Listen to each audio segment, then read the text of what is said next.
Hey, good evening, all. Just take a couple of minutes here to kind of get things set up. We've got a guest. I'm going to try to invite him in here right now. I'm getting kind of signals on here, but give me a second. There's the man right here. Let's see what we got.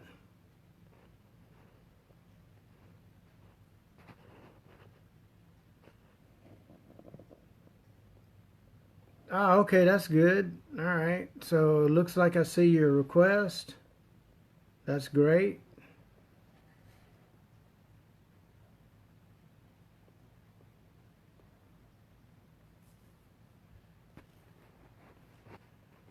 Got to back out of that. Hold on a second.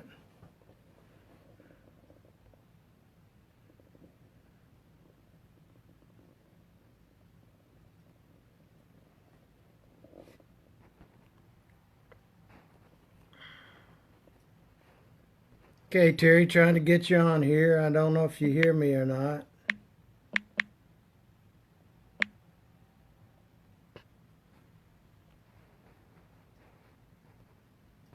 There you go. Doing an invite right now.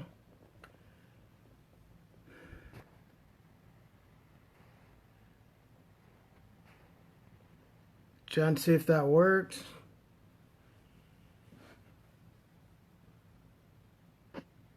Okay, Terry, are you on? Hey, Denzel, good to see you, bud. We're just getting things kind of set up here between Facebook and Messenger, trying to get something to work. Okay. Hey, Terry.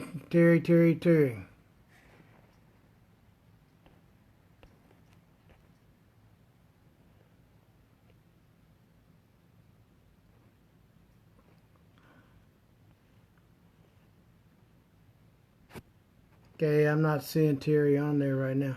Hey, Terry, if you're on there, try to join the broadcast or ask to be on the broadcast.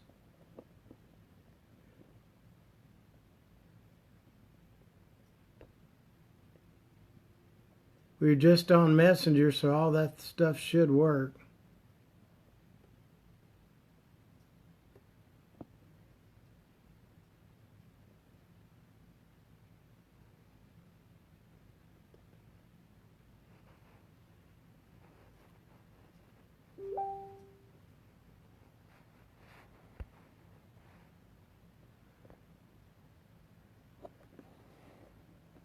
Come on, Terry, take a look. See what you can get on here. I see. I request to be on your broadcast. I got that on. I did an ad for you. You gotta look and see. Sometimes it tells you gotta confirm. In the meantime, I'll just give you a phone call so we can get started here.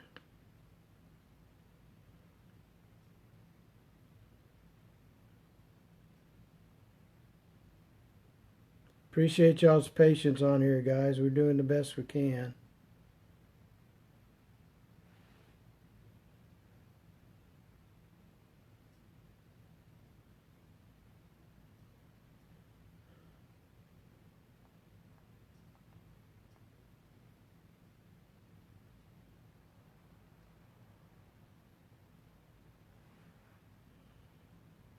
Okay, we're just giving him a call right now.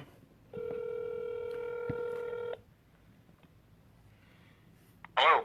Hey, Terry, we just had to go this route. I saw you on there, tried to invite, but that didn't seem to be working. Yeah, as soon as I tried to type in the comments that I could hear you and see you, I was. We just had to go this route. Mute your speaker on your computer. As soon as I tried to type in the comments that I could hear you and see you, I was. You got to. I was blocked by Facebook. Hey, you got to mute your speaker on your computer. All right, it's muted. Okay. As soon as I tried to let you know that I could see and hear you, I got blocked by Facebook. Okay. So Facebook's still playing games, and people need to know that too. Yeah, I've been blocked. Thank you, George. From anything dealing with my campaign. Yeah, just so y'all know, Terry, and you know, we already gave you an announcement on here, but he's running for governor, constitutional party out there in South Dakota.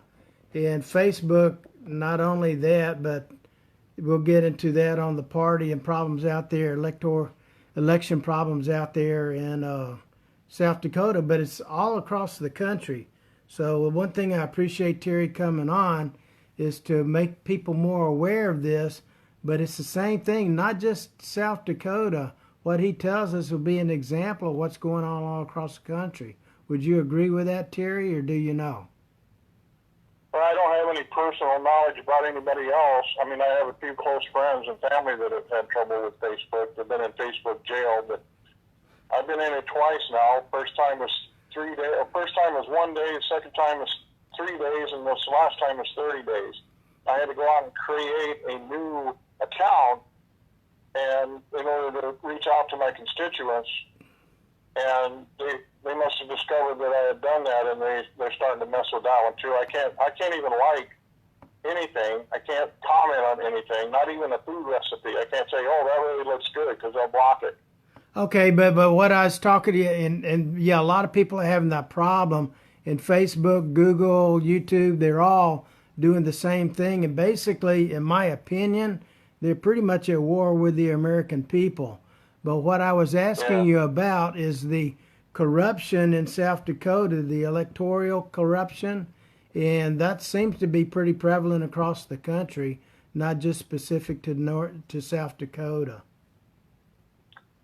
Yeah, you mean the electoral college thing? No, I'm just talking about the corruption in the election process, and how yeah. what they did to you. Yeah, and I want you to talk about what they did to y'all at the Constitutional Party, but just kind of keep it a little brief for folks. Go ahead. Yeah. Well, again, to those who haven't heard me before, I started my campaign to run for governor of South Dakota as a Republican initially, and that was on August 6th of 2016 when I launched my gubernatorial website. I was the first candidate in South Dakota to announce my intent to run for governor. I was the first to file my statement of organization as a candidate. That makes it legal. Until you file the statement of organization, you're not really an official candidate. But we went through the process of going out and getting signatures on petitions to get my name on the ballot as a candidate, a Republican candidate. And when I submitted them to the Secretary of State's office, they basically threw me under the Republican bus, which prevented me from getting on the ballot. They rejected my petitions, claiming I didn't have enough signatures. But that's a whole different story for a different time. So then I joined the Constitution Party, and I was running on the same platform issues that I was as a Republican candidate. I'm a hardcore Christian conservative, born again Christian, and I just, the people of South Dakota like me. The ones that I met had nothing good or nothing bad to say about me. They visited my website. The traffic to my website was just horrendous. I mean, volumes of people were looking at it. And, oh, that's great. I didn't get any bad comments. There was a section there for comments, and nobody left any bad reviews or anything. So I'm assuming everyone liked what they saw. And some people over it. Terry, you're straight down the Constitution pretty much, aren't you? Yes, I am. And another thing, Terry told me that he actually went to law school. I don't know that he has a law card. He didn't go that far, but he wanted to go to law school so he could stand up better as an American and for the American people. Isn't that right? Well, I went to law school because I'm a firm believer that no one should be deprived competent counsel just because they can't afford it. Okay. So, I went there with the intent to help people. I believe that attorneys should actually help people dealing with their legal problems and so on and so forth. But my whole intent of becoming an attorney was so that I could help people solve their problems. Okay. Hey, George on here made a comment. He said, I don't vote since government is no longer working for the American people. what I want to toss out there to George and you and other people, I'd like to get your input and thought.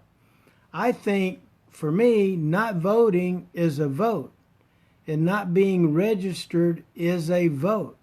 It's a vote as a sovereign individual where you have retained all of your rights and powers versus those who registered to vote to give up a portion of their rights and powers to somebody who's going to represent them. What do you think about that? Well, I actually believe that people should get engaged with the politics in their state and their county and so on. People should register to vote, but I'm kind of, after going through what I've gone through, and a lot of people are talking about this already and have been, why do we need the parties? I mean, seriously, why do we need the Republicans, the Democrats, Independents, Constitution Party? Why can't we all just be registered voters? And it's that way in South Dakota anyway. The only time it comes into a partisanship is during the primary. Republicans vote in the Republican primary, Democrats in the Democratic Party, Constitution Party in the Constitution Party's convention, because we don't have to go through the primary process. The court said we didn't. But why do you have that? It's because they're the gatekeeper. The party is the gatekeeper to the people. And you have to pretty much swallow the bitter pill of the party's puppet candidates. We had Kristi Noem and Marty Jackley running for the Republicans.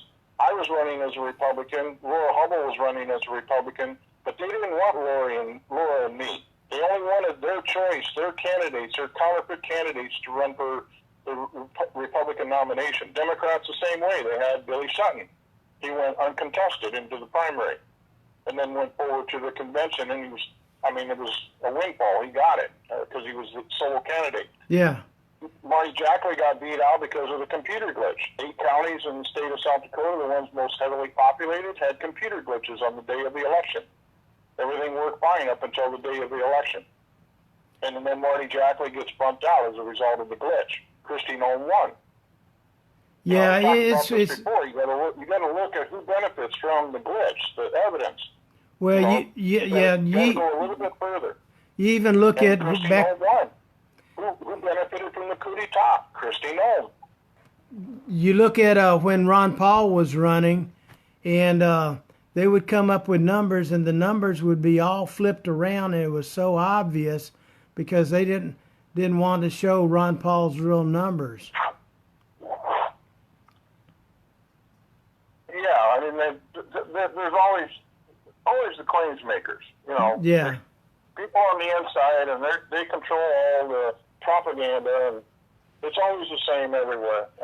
And you're exactly right, I think, about the parties, because parties are a big part of the problem.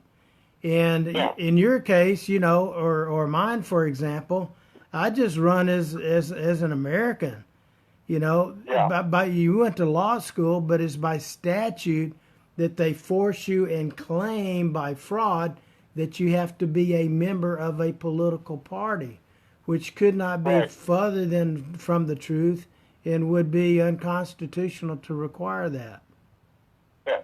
Well, see, South Dakota, a couple of years ago, when President Trump was elected president, in our state elections, we had a IM-22 bill that went through, and it went to a special referendum ballot so that people could vote on it. And the majority of the South Dakota residents old enough to vote, registered to vote, voted for IM-22. And it became law on the 15th of November, just a week or so after the general election. Then a group of plaintiffs here in South Dakota, mostly spouses of politicians and spouses of attorneys and business owners who were hiring lobbyists to lobby peer to get what they wanted, and so on and so forth, they filed a lawsuit in federal court challenging IM-22 on constitutional grounds. Now, I have to admit, I agree with them as far as the intent of the bill. There was just too much pork belly in the bill. Okay. South Dakota has a statute that says one bill, one issue. Well, there was multiple issues on the one bill, and that's what caused this to be. But the way it works in a court of law, the judge has a lot of discretion. The judge can go through that bill, and he can say, okay, clause 1 is constitutional, it stays in. Clause 2 is unconstitutional, and kick it out. And he can go right on down the line. And that bill, I think it was like 34 pages long or something like that. It's in its full length presentation. So the judge has the discretion to go line by line and include or exclude whatever is unconstitutional. And at the end of the day, you could still have a bill on the floor to be, enforced. Okay, that's good to hear. The plaintiffs didn't like that idea, so they went back to the legislature and they repealed the IM-22 statute and imposed, I can't remember if they did it through a bill, but anyway, they repealed it, and they put in a do not resuscitate clause, okay? They couldn't bring it back up. It had to be completely reinvented. So up in here at the Capitol, there was a lot of people up there, constituents. One lady in particular, she was on the news, and she went up to her senator of her district and asked him why they repealed IM-22. And he looked at her and he says, "Lady, if you don't like it, move to Hawaii." That was his quote. Yeah, that's the way most legislatures are. You got a couple of comments and questions here. One is, and you may or may not want to answer, that's your free will. Well, one person asked if you are a Mason. No, I'm not. Okay, there's your answer. And he also wants to know, do you know what color of law is? Yes, it's the Constitution. I don't think so. Well, in color of law is statute, and you can correct me if I'm wrong, but color of law is under statute because it does not purport to be constitutional. That's why they say statutes are void of due process.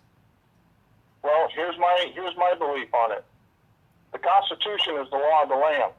Any law, any statute, any regulation that is repugnant to the Constitution is null and void from its inception. Yeah, correct. So we're talking about the same thing. We're just coming at it from a different point of view.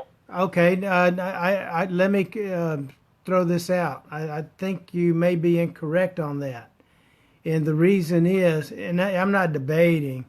The law says it's called color of law. It's colorable. I mean, we say it's the law like wearing a seatbelt. It's the law. Well, no, it's not a law. You're talking about statutory law. I'm talking about the law of the land that controls the statute. Oh, okay, and so that statute is repugnant to the Constitution. It's null and void. You're totally correct, and so maybe the disconnect there is that is what color of law is. That's why they call it color of law, because it's colorable, meaning it looks like. I call it repugnant. That's what I call it. Okay, well, the law calls it color of law, so that's where George's question came from.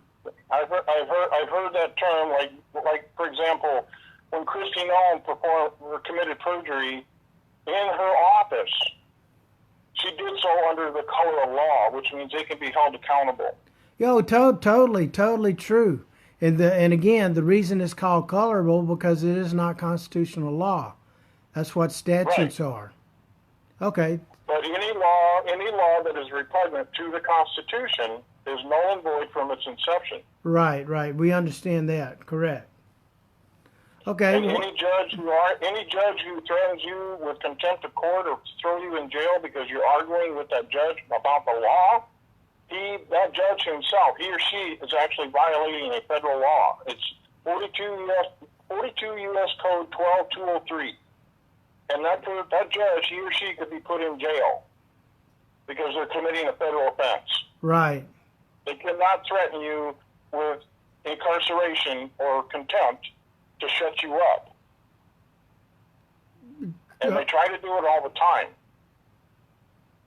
Yeah, that's true. Why don't you give people a quick rundown, kind of brief on your campaign? What are you supporting? And then why don't you hit us up a little, just about 5 minutes about your book? Okay, well, my platform speaks for itself. So what I'll do is I'll give the people the URL. Okay, and I just so you know, I already posted his website URL on there, and then after the broadcast, he may post his link to his book, so you can find that as well. Go ahead. Yeah, I've debated with people ad nauseum about my platform, and the platform isn't just my ideas. I went out and talked to the people of South Dakota, and I asked them what they want and need and expect out of the next governor, and the people told me. And it just happened to be the same things that I believe in. So we developed a platform, and we published it on the gubernatorial website, what you see when you go to the URL. But I have many platforms. One's healthcare reform, one's education reform, one of them is job reform, penal reform, reusable energy reform, sales tax. I want to repeal the sales tax on groceries, food, and necessities in South Dakota. And the primary reason for that is that senior citizens are the most impacted by the sales tax on food and necessities. Elderly people, senior citizens make decisions every day. Do I buy my prescription medicines or do I buy food? Do I pay my heating bill or do I buy food? They make those little minute decisions all the time. So putting 8% back in their pocket to spend on the other things that they really critically need, more than paying sales tax on food and necessities, which they cannot live without. They can't go without food, and they can't go without water, and they can't go without clothing. So getting that 8 cents on the dollar back into their monthly budget is critical to the survival of senior citizens. That's just one of the reasons for it. Okay, can I take that a little bit further for you, because some people may not know? Exactly what Terry is talking about is a good thing. He's talking about senior citizens. But what I want to point out, and I did a long time ago in some other communities, that taxation on food and medication, and what the Constitution says, anything that is required for you to live is not taxable. So it's against the law to be taxing on your food and, frankly, your water and those type of goods and medication, because they are required for you to live. So constitutionally, I don't know if Terry knew this or not, and a lot of people don't, but constitutionally that is against the law. And about 15 to 20 years ago, I was putting this out there out in Colorado, and a lot of communities started changing the law to where they were not charging taxes at the grocery store for food and things of that type. Yeah, and apparently Peter didn't get the memo on that one, but we're not in reinventing the wheel. Like you said, we're surrounded by states. We got Iowa to the east, we got Idaho and Wyoming to the west, Nebraska to the south, North Dakota to the north. They don't charge tax on a lot of their food and necessities either. Iowa has no sales tax whatsoever on food. North Dakota doesn't charge sales tax on most of their food, and some clothing items are not taxable. Oh, okay. And if they could do it, we could do it. Yeah, and that should, you could drive that, and it should be across the country. And I appreciate you putting out the part about the clothing, because you got to have clothes to wear to go to work or just get around the house. See, what is that? Oh, darn, it's online. It's an online purchasing thing. What the heck was it?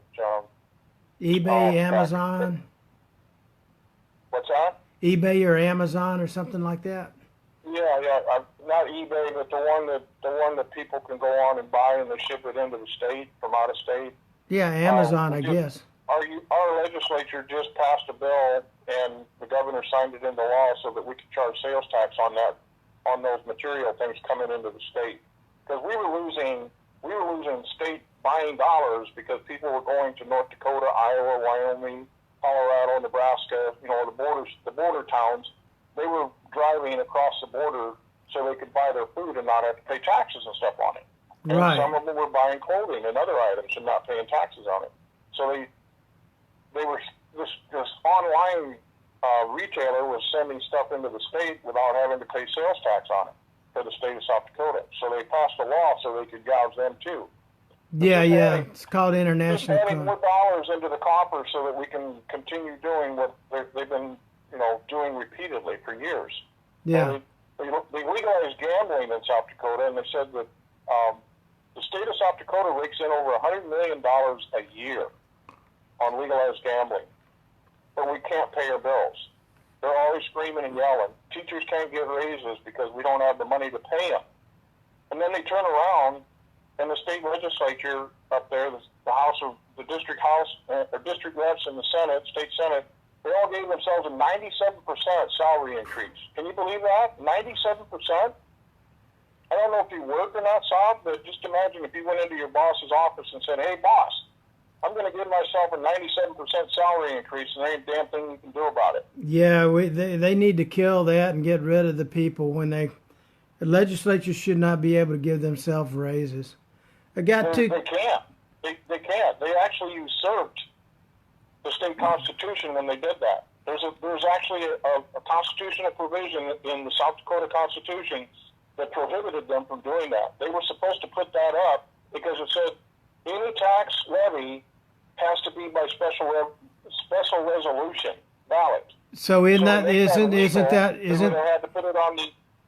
Isn't that? They would have had to put that over. Yeah, isn't that fraud and treason? Well, no, it's not fraud or treason, but it surely usurps the Constitution. And I actually cornered some of the district reps and a couple of senators, state senators, and asked them, why didn't you follow the Constitution? And their response to me was, well, if we did that, the people would have said no. Well, of course they would have said no. All right. Hey, everyone else out here who works in day-to-day life, and they're lucky to get a 3% increase. I mean, look at senior citizens. We're lucky to get a 3% cost of living increase. Right. And these guys give themselves a 97% salary increase. They went from $6,000 to almost $12,000 with the stroke of a pen. And they didn't put it on a special referendum ballot to let the people decide if they were entitled to one, and if so, how much it would be. So they usurped the Constitution by doing that. And when we asked them why they did it, they said, well, if we put it up for a special referendum, they would say no. If I was elected governor last year, I would have had the state attorney general go after that and repeal that law. And if they want to get a raise, then we'll put a special referendum up on the next election and let the people decide how much they're going to get. That's the way you're supposed to do it. Well, I think we need to get more people and get this broadcast out so that people know more about Terry and his campaign.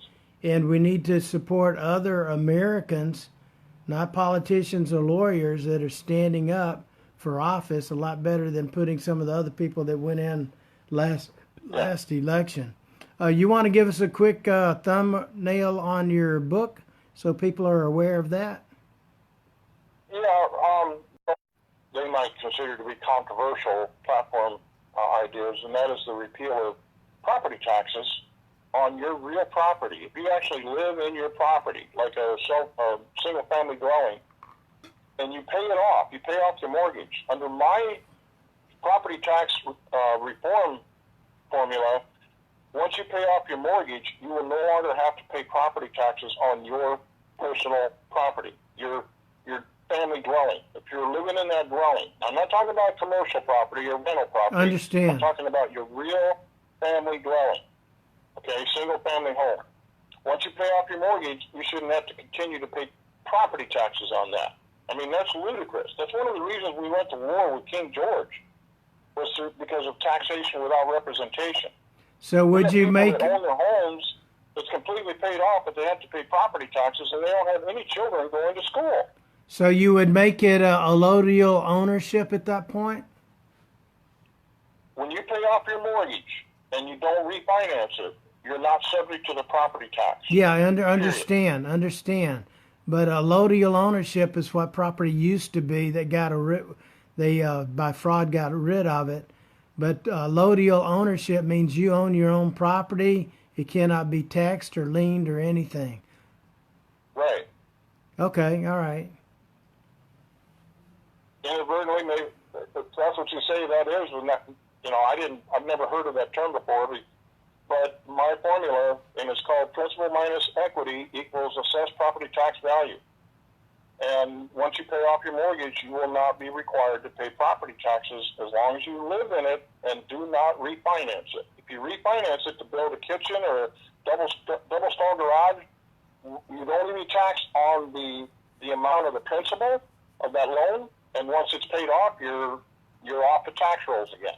Yeah. Okay, So I understand. only when you're subject to paying some form of mortgage would it be assessed to you, and it's only based on the value of the mortgage. It's not some inflated value that is you couldn't get out of the market what some of these people are being taxed for property taxes. Oh, It's exactly. way out there. It's all a scam. Yeah. Yeah. Okay. And Well. it's a maximum use tax. It's not actual use. I mean, there's a big difference between planting soybeans and corn on the bottomlands and up in the mountains where the soil is so poor you couldn't even raise grass on it. Yeah, I think you're totally correct on what you're talking about. I think you and I need to talk about the law a little bit more so you understand a few things. Yeah. But all that stuff But should be. This is why they didn't want me on the ballot in 2018. Okay, so we just need to get your name and your campaign out there, and that's what this broadcast is all about. So we hope this helps. And everybody on here, you got friends or cousins or anybody, or maybe you don't even know anybody in South Dakota. Look on Facebook or whatever you're on, find some people and kick them a link out there for Terry's website because we already posted that. Does that sound good to you, Terry? I will accept donations from private citizens no more than, I think the cap on it for statewide candidates, governor candidates, is $4,000 now. I don't expect people to send me $4,000. To be honest with you, we have 875,000 citizens in this state. It's a pretty sparse state. If each and every one of those people would donate 50 cents, I would have more than enough money to win the election. And let me toss this out because I was looking at this out in Nevada. We've got several states around the country that if the people were smart enough, we could support these people. For example, let's say, and use South Dakota since we're talking about South Dakota. I've been there, but I don't know it that good, but I've been through it quite a few times. Let's say we had 20 acres of lowland in South Dakota that cost us not much, like $2,000, $10,000 or something like that. Then everybody who wanted to be able to vote, they could have ownership of a piece of that property so that they could register their, 10 yards of property in South Dakota to get a voter registration, contribute $10 over here to Terry, and go in there and vote for him. But the people there, it might work, and I'm not giving any legal advice here. It might work, okay, if you would actually have to come to South Dakota at least once each year and stand on your square foot of land. well, we could throw a party. We could throw a party and do that. Everybody's looking for a reason to have a party. That'd be easy. But anyway, you just have to figure out what the rules and regulations are on it, comply with them, and I mean, like for example, super PACs. Okay, you can set up a super PAC in South Dakota, and this is really weird. You can have ABC, DEF, all the way down the line, XYZ, and each one of those super PACs can accept donations from anywhere for any amount and pass them on to a candidate of their choice. Kristi Noem did it in the election. She set up a super PAC, super PAC for Kristi Noem for governor. She owned it herself. It was her PAC. People donated money to it. She donated money to it herself. She got a large donation from a contributor out of state. I think it was over $25,000 initially, and she gave $4,000 to her running mate. She gave a little bit more down the line to other candidates in the Republican Party running for office, state and local, and she took a large chunk of it and donated it to her super PAC. So this is an example of what's wrong in America and how the American people need to cut this crap out. Yeah. Now the super PAC that she owns turned right around and donated the money back to her campaign. And super PACs, by law, in South Dakota at least, they don't have a limit on how much money they can donate to the candidate. Everybody else has a limit of $4,000 maximum. But super PACs can do unlimited donations, and they don't have to account for where the money came from. For all we know, money that's coming in through these super PACs could be coming in from Russia, from China, from Korea. Exactly. There's no way to tell. They don't have to account for it. So you get What's wrong with politics today? Yeah, it's all about money, big money. Yeah, you get the best government another foreign country can buy for you. Yeah, you get the best candidate that's got money donated to them. They're basically buying this candidate. They're bought and paid for it. And just because they have $2 million to spend on 30-second political ads, and that's why the mainstream media here in South Dakota won't listen to us about the coup d'etat. Because if they publicize this evidence that we have in our possession and make it a frontline story, it's going to go big. People could end up going to jail over this evidence. Well, Terry, because the duopoly parties give the mainstream media, ABC and NBC affiliates, that's what I call them, they give them millions of dollars every 2 to 4 years to do political ads for these two-party candidates. South Dakota is a two-party state, they think. Nobody else has a right to compete with them, they think. Okay, so... You show me in the Constitution that says only Republicans and Democrats have a constitutional right to run for political office anywhere. And I'll drop the race tomorrow. I will drop out.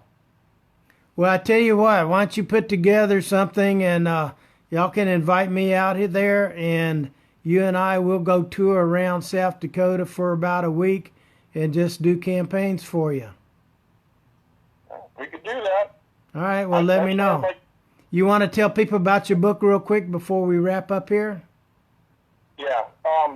Like I said before, I decided to publish the book because I was getting nowhere with all the checks and balance systems that are in the state. What's the name of it? I couldn't. What's the name? What is the name of your book?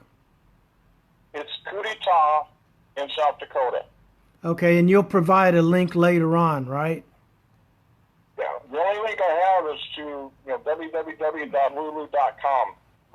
You can go on lulu.com, search for the book by title. It's got a function at the top. You just type in the name up in the search box and hit search, and it'll take you right to the publications.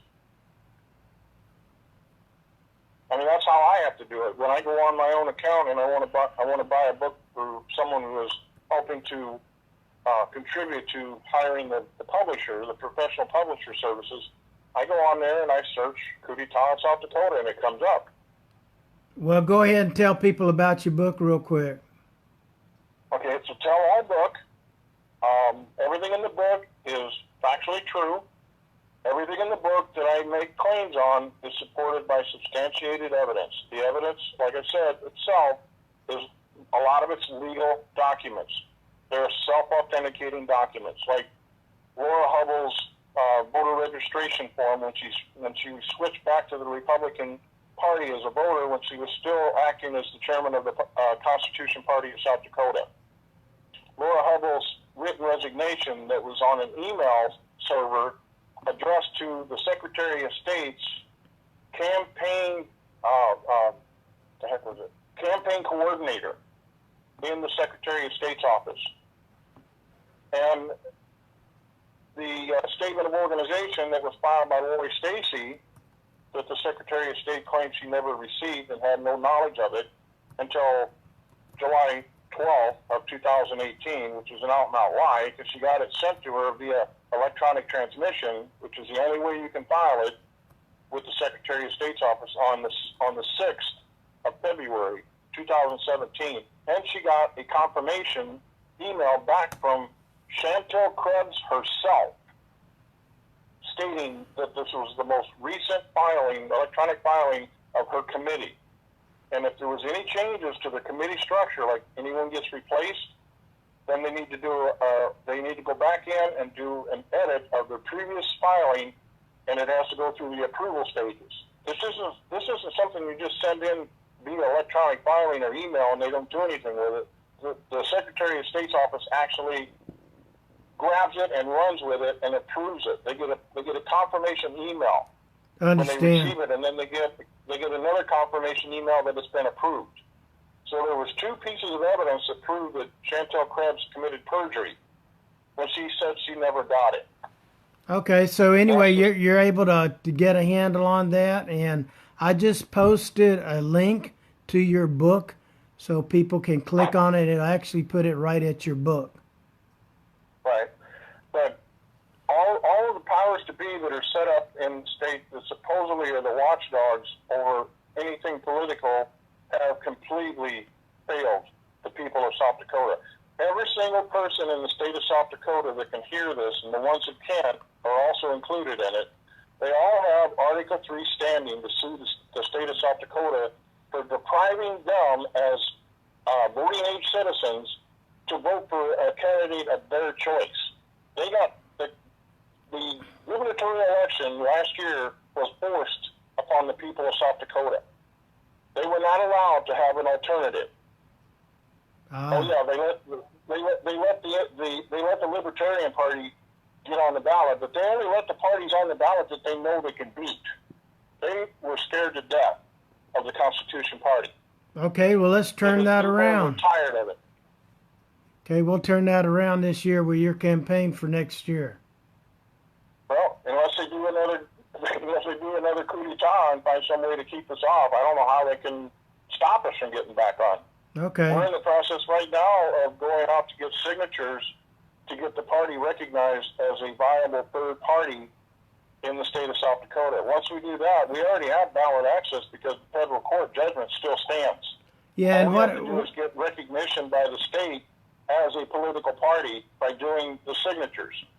And we're going to have that done by August 14th of next year. That's our deadline. Okay. They're putting pressure. The state is putting pressure on Mike Gunn, who's the chairman, and the Central Committee to either dissolve the party completely because we didn't get the 2.5% voter percentage that we needed to get. But what they're failing to realize is that they were the ones who caused us not to get the 2.5%. They sued us to get us off the ballot. We weren't even allowed to compete. It's like the rodeo thing I told you. How do you crown anyone the best cowboy in any division if you don't let his competitors compete against him? Yeah, yeah. Rome didn't want anybody to compete against her that she couldn't beat. Yeah, it should be open and up to the people to decide, not the legislature, state, or corporate entity. People will say, well, the Democrats were allowed to run. Yeah, but the GOP is controlled by rhinos. They're Democratic people, but they're in Republican clothing. Yeah. Republican name only. That's why they call them rhinos. Yeah, they're doing that all over the country. Okay, well, I do appreciate it very much, and thank you for coming on tonight. And everyone on here who can, let's support Terry and any other American running for public office out there. We got to put more Americans in there. I'll say the same thing Donald Trump said when he was on the primary trail. He says, what do you have to lose? If you elect me as your governor, and you look at I actually put out a contract, just like Donald Trump did. I put out a contract with the people of South Dakota and told them exactly what I would do or try to do within the first 100 days of my administration. But I will work 24/7 every day that I'm in office to get those things done for the people of South Dakota. That includes sales tax repeal, property tax reform, health care reform, education reform, job reform, the whole 9 yards. Okay, that Everything sounds that you good. see on my website is included in my contract, including I will reopen some of these scandals that have been swept under the politically correct rug in South Dakota and get to the bottom of these suspicious deaths of over 10 people in the state of South Dakota. Okay, so I would suggest everybody out there in South Dakota who watches the broadcast, sign up, go over there and take a look at Terry's website that we posted for you. Check out his book because it's your state. You can either take ownership of it or you can remain ruled by someone else that you don't want. So thank you very much, Terry. I appreciate you coming on and had a good broadcast. That's, like I said, South Dakota is not a red state. It's purple. The Democrats have got control of the GOP. And they'll scream and holler that that's not true, but I guarantee you it is. And you can talk to some of the old, diehard, hardcore Christian conservative Republicans like Stacey Nelson and others, and they'll tell you that the rhinos have control of the GOP. Okay, well, that's probably true in a lot of different states as well. And that's up to the people in South Dakota to get on board, to start reclaiming their own rights, and support Terry and his campaign for governor. Thank you very much, Terry. I want to take back our state and give it back to the people. There you go. That's what I want to do if I become governor. Okay, well, thank you and bless you bunches. I'm moving into the people's house. It belongs to the people, not to the governor. There you go. All right, well, thank you very much, and everybody else have a good evening. Good night. Good night.